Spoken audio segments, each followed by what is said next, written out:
அண்ணன் எடப்பாடி அவர்கள் ஆட்சியிலிருந்து வெளியே வந்த பொழுது 1952 சுதந்திரத்திற்கு பிறகு தொடர்ந்து தேர்தல் நடக்குது. 2021 ஆட்சியிலிருந்து வெளியே வரும் பொழுது 4.5 லட்சம் ரூபாய் கடன், எல்லா மாநிலத்துக்கும் கடன். அது எத்தனை வருஷங்க? 50 இருந்து 2021 வரைக்கும் 5 ஆண்டுகள்ல 6 லட்சம் ரூபாய் கடன் வாங்கி இன்னைக்கு 10.5 லட்சம் ரூபாய் கடன். 10.5 லட்சம். அப்ப ஒரு ரேஷன் அட்டை மீது இன்னைக்கு கடன் எவ்வளவுங்க? 4,82,000 ரூபாய். ஆட்சிக்கு வந்த பொழுது ரேஷன் அட்டை மீது இருந்த கடன் 2,10,000. ஆட்சியை விட்டு திமுக போகும்போது 4,82,000. அப்ப எவ்வளவு கடன் வாங்கியிருக்காங்க 5 வருஷத்துல?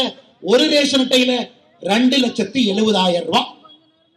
ஒரு ரேஷன் அட்டையின் மீது திராவிட முன்னேற்ற கழகத்தினுடைய 5 ஆண்டு கால ஆட்சியில 2,70,000 ரூபாய் கடன். ஒரு நாளைக்கு எவ்வளவுங்கம்மா? 1825 நாள், 5 வருஷம்.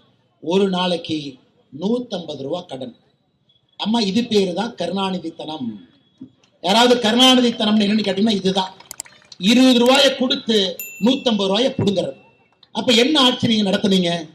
20 ரூபாய் கொடுத்து விட்டு ஒரு நாளைக்கு 150 ரூபாய் கடன் வாங்கி விட்டு மக்களை எல்லாம் கடன்ல தள்ளிட்டு. அம்மா, நீங்க நல்லா புரிஞ்சுக்கணும், சபரீஷனுக்கும் ரேஷன் கார்டுல 2,70,000 தான் கடன். முன்னாடி இருக்கக்கூடிய என்னுடைய தாய், கூலி வேலை செய்யக்கூடிய என்னுடைய தாய், அவருக்கும் 2,70,000 தான் கடன். என்னங்க நியாயம்? கொள்ளையடிக்கிறது நீங்க, குடும்பாட்சி பண்றது நீங்க, வசூல் பண்றது நீங்க, கமிஷன் வாங்குறது நீங்க, ஆனா கூலி வேலை செய்யறது நாங்க. ஆனா கடன் உங்களுக்கும் அதே கடன், எங்களுக்கும் அதே கடன். இப்ப புரியுதுங்களாங்கம்மா? இதுக்கு ஒரு பேர் வேற வச்சிருக்கிறான், திராவிட மாடல் ஆட்சி. அதனால அருமை சொந்தங்களே, நம்முடைய தாய்மார்கள் நீங்க மனசு வைக்கணும். தாய்மார்கள் மனசு வச்சு எப்படி 9:30 மணிக்கு நீங்க உட்கார்ந்து இருக்கிறீங்களோ, அண்ணன் எஸ்பி வேலுமணி அவர்களுக்கு ஆதரவு கொடுக்க வேண்டும் என்று இருக்கின்றீர்களோ, தாய்மார்கள் மனது வைத்தால் தமிழகம் முழுவதுமே ஒரு பெரிய புயல். இவ்வளவு ஏமாத்திட்டு இன்னும் வெக்கமே இல்லாம வந்து நாங்க 2,000 ரூபாய் கொடுப்போம். நீ 1000 சொன்னதுக்கே 28 மாசம் ஆச்சு. நீ 2,000 சொன்னா 100 மாசம் ஆகும். இன்னைக்கு நம்முடைய அண்ணன் எடப்பாடி பழனிசாமி அவர்கள் சொல்றாங்க, நாம் ஆட்சிக்கு வந்தா முதல் நாள் முதல் கையெழுத்து சகோதரிகள் தாய்மார்களுக்கு 2,000 ரூபாய் வங்கி கணக்கு. இன்னைக்கு திமுக கேட்கிறான், கொடுப்பீங்களா? அண்ணே, மகாராஷ்டிராவில் பாரதிய ஜனதா கட்சி ஆட்சியில் இருக்கு, சிவசேனா நம்மளோட இருக்கிறாங்க, ஆர்பிஐ கட்சி நம்மளோட இருக்கு.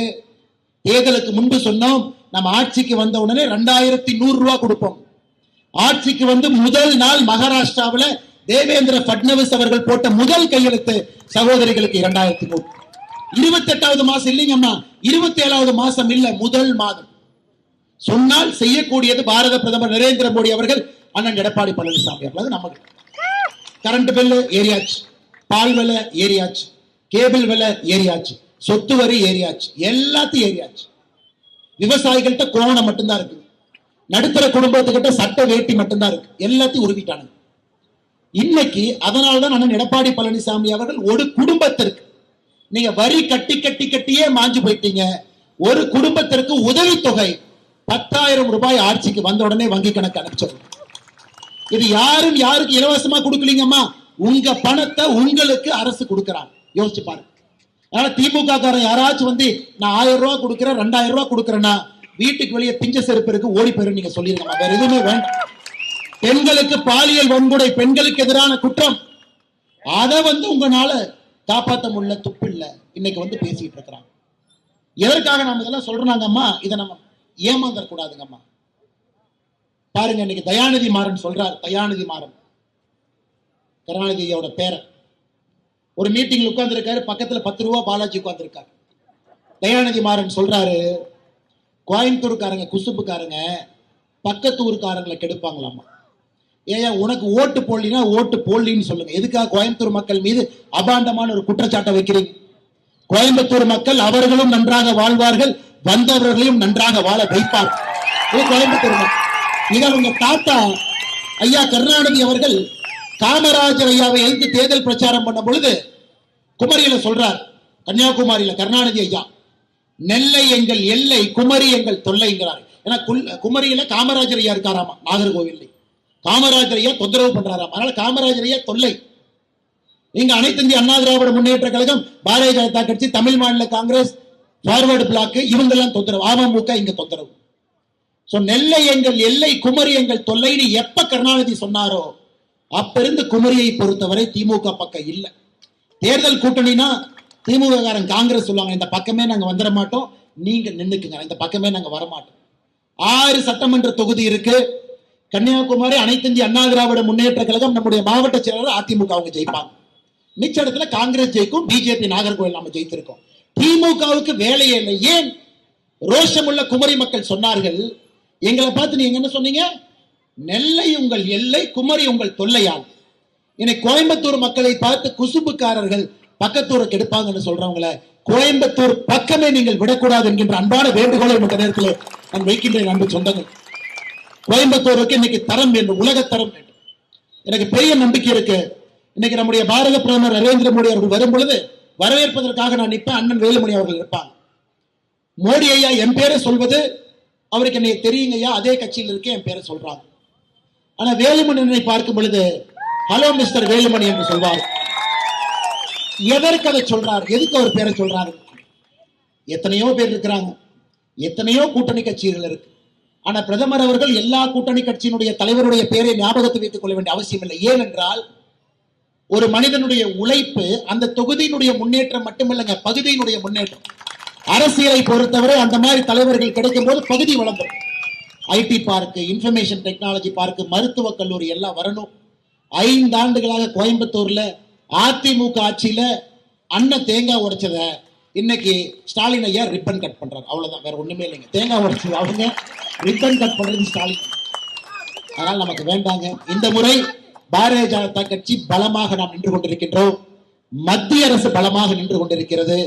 நோக்கம் எல்லாம் எடப்பாடி அண்ணனுடைய கரத்தை வலுப்படுத்த வேண்டும் என்கின்ற ஒற்றை நோக்கம், வேறு எதுவும் மத்திய அரசு கிடையாது.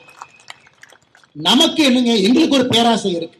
பாரதிய ஜனதா கட்சி மோடி ஐயாவுடைய பேராசை என்ன? நம்ம திட்டம் ஏழை மக்களுக்கு போகணும். மாநில அரசு தடுக்க கூடாது. ஏழை மக்களுக்கு வீடா வாங்கி கொடுங்க, ஏழை மக்களுக்கு சுகாதார திட்டமா வாங்கி கொடுங்க. அதற்கு நமக்கு நல்ல ஒரு தலைவர் தேவைப்படுகின்றார். நல்ல ஒரு அற்புதமான கட்சி, மக்களுடைய அன்பை பெற்றுக்கக்கூடிய கட்சி வேண்டும். புரட்சி தலைவி, புரட்சி தலைவர் அவர்கள் எல்லாம் இருந்த இந்த இயக்கத்தை வளர்த்த ஒரு கட்சி வேண்டும்.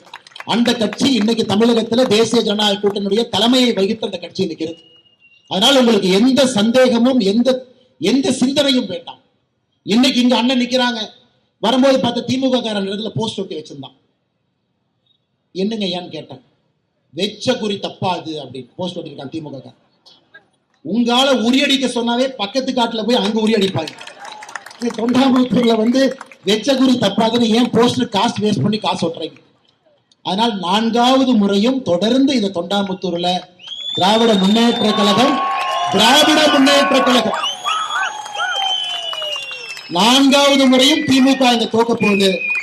அண்ணனுக்கு நீங்க செய்ய வேண்டியது ஒரு சரித்திர வாக்கு வித்தியாசத்துல வெற்றி பெற செய்து இந்த தொகுதியினுடைய எம்எல்ஏவை ஒரு பெரிய ஒரு பொறுப்புக்கு அனுப்பி கோயம்புத்தூருடைய வளர்ச்சிக்கு பயன்படுத்தணும். ஏன்னாங்கம்மா, லோக்சபா தேர்தலில் நான் மக்களிடம் நிறைய விஷயங்கள் சொல்லியிருக்கேன். எங்களுக்கு மரியாதை பிரச்சனை. மோடி ஐயா ஏர்போர்ட் கொடுக்க தயாரா இருக்கிறாங்க, நிலத்தை கொடுக்க மாட்டாங்க. நிலத்தை கொடுக்கற 5 ஏக்கர் இல்ல, 5 ஏக்கர் கோர்ட் கேஸ் இருக்கு. அலைஞ்சு செருப்பு தான் தேஞ்சு போச்சு. மக்களிடம் நாங்கள் பதில் சொல்லிக் கொண்டிருக்கின்றோம். அண்ணன் வேலுமணி அவர்கள் வந்த பிறகு நாங்கள் கொடுத்திருக்கக்கூடிய வாக்குறுதி ஒன்னொன்னா நிறைவேற்றிக்கிட்டே வரணும். மத்திய அரசு தயார், மாநில அரசு ஃபைல் அனுப்பினீங்க எப்படிங்கம்மா கொடுக்கறது? வந்தே பாரத் ட்ரெயின் கோயம்புத்தூர் கொண்டு வர, அவ்வளவு குழந்தைங்க பெங்களூர்ல இருக்கிறாங்க. ஒரு ட்ரெயின் பத்தாதுங்கம்மா, 3 ட்ரெயின் வேணும். ஆனா இங்க இருக்கிறவங்க கொஞ்சமாச்சு கண்ணு காட்டணும். கோயம்புத்தூர் விமான நிலையத்தை விஸ்தாரப்படுத்தணும், இங்க இருக்கிறவங்க கண்ணு காட்டணும். கோயம்புத்தூருக்கு மத்திய அரசுடைய திட்டங்களை அவ்வளவு கொண்டு வரும். இங்க இருக்கக்கூடிய அமைச்சர் பெருமகனோ, இங்க இருக்கக்கூடிய முதலமைச்சரோ கண்ணு காட்டணும். எங்களுக்கு இருக்கக்கூடிய பேராசை மத்திய அரசுடைய திட்டத்தை கோயம்புத்தூர் கொண்டு வரணும், கோயம்புத்தூரை வளப்படுத்தணும்.